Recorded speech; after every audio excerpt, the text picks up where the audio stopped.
ಉಪಚುನಾವಣೆ ರಂಗ ದಿನದಿಂದ ದಿನಕ್ಕೆ ಕಾವೇರಿಸುತ್ತಿದ್ದು ರಾಜಕೀಯ ಪೈಪೋಟಿ ತಾರಕಕ್ಕೇರಿದೆ.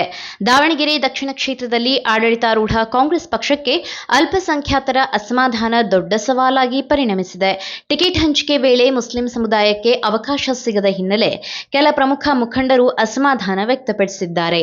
ಈ ಅಸಮಾಧಾನ ಶಮನಗೊಳಿಸಲು ಸ್ವತಃ ಮುಖ್ಯಮಂತ್ರಿ ಸಿದ್ದರಾಮಯ್ಯ ಹಾಗೂ ಉಪಮುಖ್ಯಮಂತ್ರಿ ಡಿಕೆ ಶಿವಕುಮಾರ್ ಅಖಾಡಕ್ಕಿಳಿದು ಮಾತುಕತೆ ನಡೆಸಿದರೂ ಕೆಲವರ ಆಕ್ರೋಶ ಇನ್ನೂ ಕಡಿಮೆಯಾಗಿಲ್ಲ. ಈ ಹಿನ್ನೆಲೆ ಕಾಂಗ್ರೆಸ್ ನಾಯಕರು ಅಲ್ಪಸಂಖ್ಯಾತ ಮುಖಂಡರ ಮನೆಗಳಿಗೆ ಭೇಟಿ ನೀಡಿ ಸಮಾಧಾನಪಡಿಸುವ ಕಾರ್ಯದಲ್ಲಿ ತೊಡಗಿದ್ದಾರೆ. ಪ್ರಚಾರದ ನಡುವೆಯೇ ಈ ಸಮಾಧಾನ ಯತ್ನಗಳು ಜೋರಾಗಿದ್ದು, ಒಂದೊಮ್ಮೆ ಮುಸ್ಲಿಂ ಮತಗಳು ದೂರವಾದರೆ ಎಂಬ ಆತಂಕ ಕಾಂಗ್ರೆಸ್ ವಲಯದಲ್ಲಿ ಮನೆ ಮಾಡಿದೆ. ಇದರ ಮಧ್ಯೆ ಸಚಿವ ಜಮೀರ್ ಅಹ್ಮದ್ ಖಾನ್ ಅವರ ಗೈರು ಹಾಜರಿ ಮತ್ತಷ್ಟು ಕುತೂಹಲಕ್ಕೆ ಕಾರಣವಾಗಿದೆ.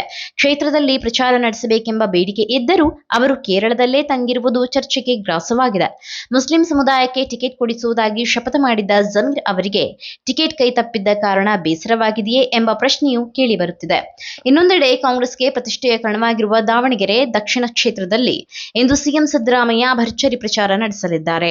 ಅಹಿಂದ ಮತಗಳೇ ಹೆಚ್ಚಿರುವ ಗ್ರಾಮೀಣ ಪ್ರದೇಶಗಳ ಮೇಲೆ ವಿಶೇಷ ಗಮನ ಹರಿಸುವ ಅವರು ನಾಗನೂರು, ಶಿರಮಗೊಂಡನಹಳ್ಳಿ, 6ನೇ ಮೈಲುಕಲ್ಲು, ಹೊಸಬೆಳವನೂರು, ತುರ್ಚಘಟ್ಟ ಹಾಗೂ ಹೊಸನಾಯಕನಹಳ್ಳಿ ಗ್ರಾಮಗಳಲ್ಲಿ ರೋಡ್ ಶೋ ನಡೆಸಲಿದ್ದಾರೆ.